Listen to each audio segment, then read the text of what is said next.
Hello friends. अपने आज की इस वीडियो में हम लोग जावा एससी कोर्स के सिलेबस के बारे में डिस्कस करेंगे।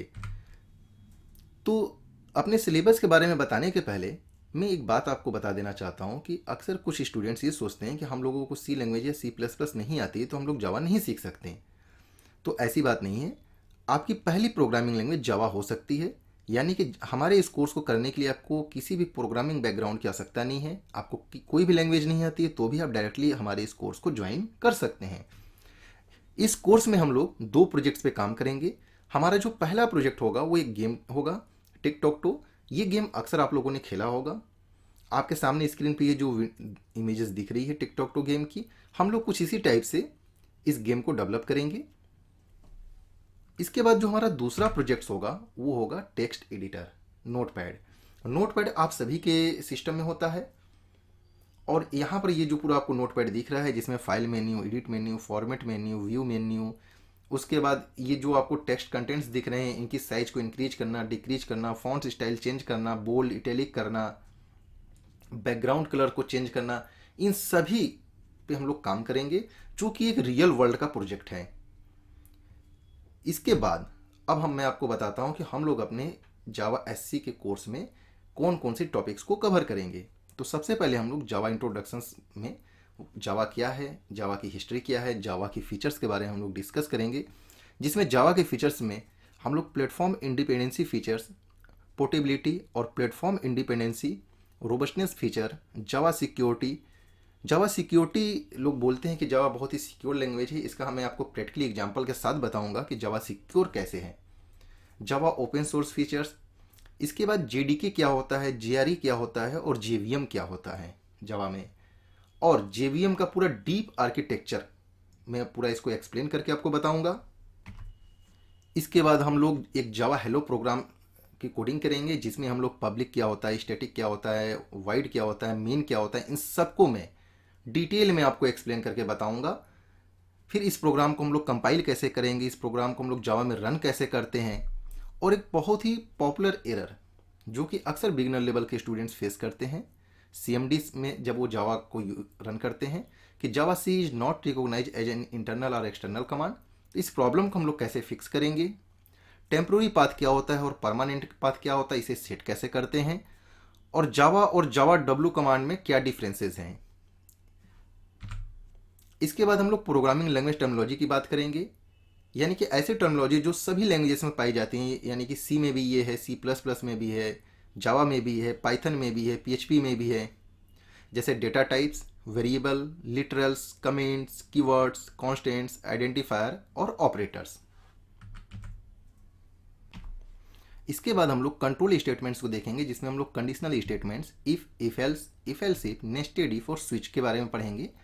लूपिंग स्टेटमेंट में हम लोग for loop, while loop, do while loop और फॉर ईच लूप के बारे में पढ़ेंगे, जिसमें फॉर ईच लूप को मैं कलेक्शन के अंदर आपको बताऊंगा कि इसका यूज हम लोग कैसे करते हैं।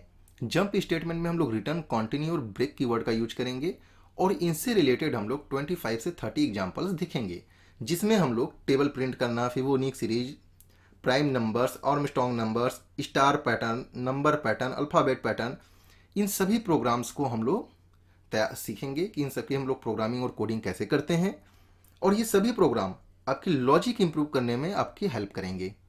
इसके बाद हम लोग मोस्ट इंपॉर्टेंट उप्स कॉन्सेप्ट के बारे में पढ़ेंगे, क्योंकि हम लोग ये बात जानते हैं कि जावा एक ऑब्जेक्ट ओरिएंटेड प्रोग्रामिंग लैंग्वेज है।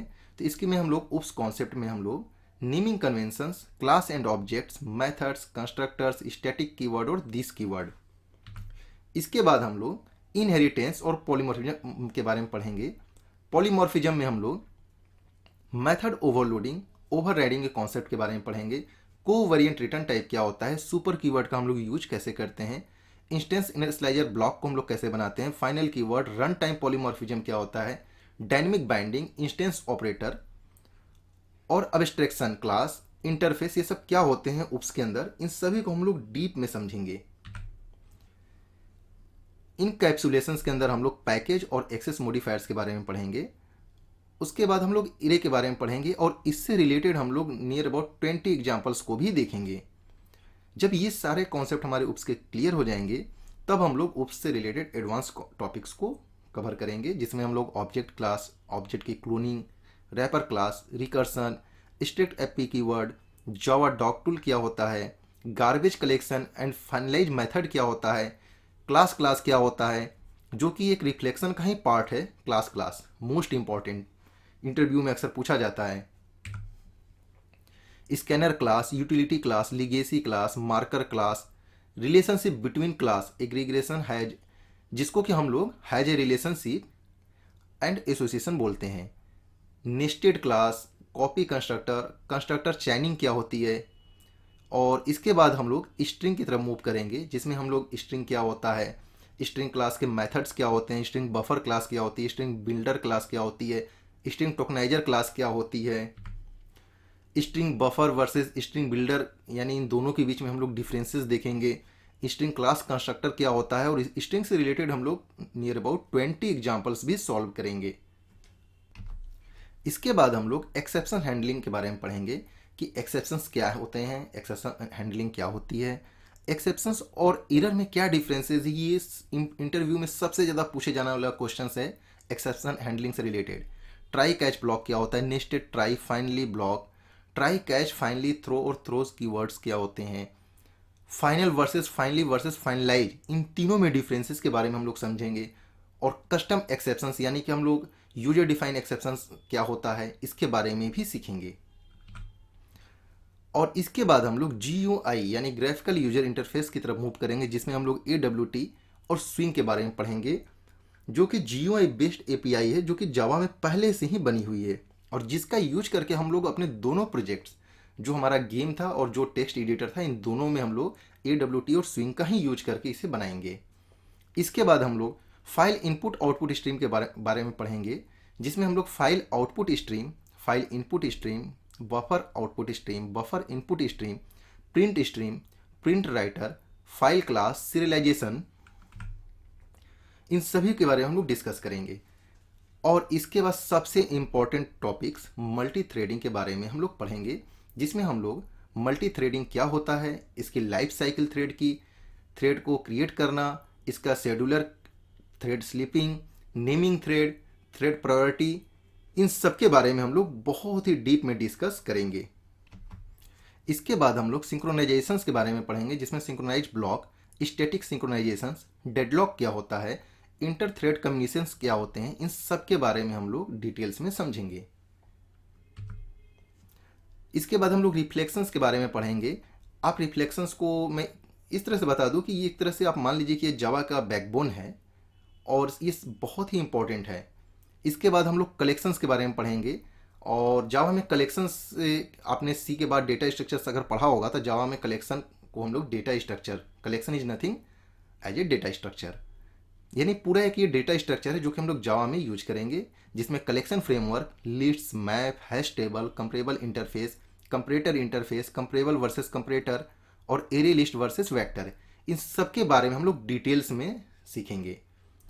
और इसके बाद हम लोग एसक्यूएल डेटाबेस क्वेरीज के बारे में पढ़ेंगे, जिसमें select query, update query, delete query, insert query क्या होती है, और JDBC के बारे में पढ़ेंगे, यानी जावा डेटाबेस कनेक्टिविटी, यानी हम लोग अपने जावा के प्रोग्राम को डेटाबेस से कैसे कनेक्ट करा सकते हैं।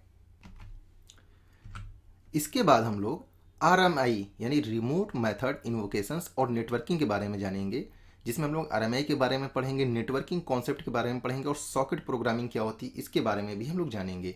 इसके बाद हम लोग मोस्ट इंपॉर्टेंट टॉपिक्स इंटरनेशनलाइजेशंस के बारे में पढ़ेंगे, जिसमें इंटरनेशनलाइजेशंस क्या होता है, I-18N with date, time, number और करेंसी, इन सब के साथ हम इसे यूज करेंगे। इसे हम लोग I-18N क्यों कहते हैं मैं आपको बता दूं। आप यहाँ से काउंट करिएगा, इंटरनेशनलाइजेशंस में टोटल 20 लेटर्स हैं। अगर I और N को स्टार्टिंग की I और लास्ट के N को छोड़ दिया जाए तो बीच के पूरे जो लेटर्स हैं ये 18 होते हैं, इसलिए इसे I-18N बोला जाता है। और इसका यूज मेनली हम लोग करेंसी नंबर्स को कंट्री वाइज चेंज करने के लिए किया जाता है। और जैसा कि मैंने आपको बताया ही है कि प्रोग्रामिंग तो मैं आप लोगों को जावा में पढ़ा दूंगा, लेकिन रियल वर्ल्ड में हम लोग इसे इम्प्लीमेंट किस तरह से करेंगे ये हम लोग अपने इन दोनों प्रोजेक्ट्स के जरिए देखेंगे। तो उम्मीद करता हूँ कि आपको ये जावा SC का पूरा कोर्स सिलेबस समझ में आया होगा, और यदि कोई डाउट्स है तो आप हमसे कांटेक्ट कर सकते हैं। कॉन्टैक्ट नंबर नीचे डिस्क्रिप्शन बॉक्स में मैंने दिए हुए हैं, जिस पर आप फ़ोन करके हमारे जावा एससी से रिलेटेड ऑनलाइन बैचेस के बारे में इंक्वायरी कर सकते हैं कि हमारे बैचेस कब से स्टार्ट हो रहे हैं। और यदि ये वीडियो आपको अच्छी लगी है तो आप अपने दोस्तों के बीच में इसे शेयर करें, इसे लाइक करें, और हमारे चैनल को यदि आपने अभी तक सब्सक्राइब नहीं किया है तो चलिए फटाफट हमारे चैनल को सब्सक्राइब कर लीजिए।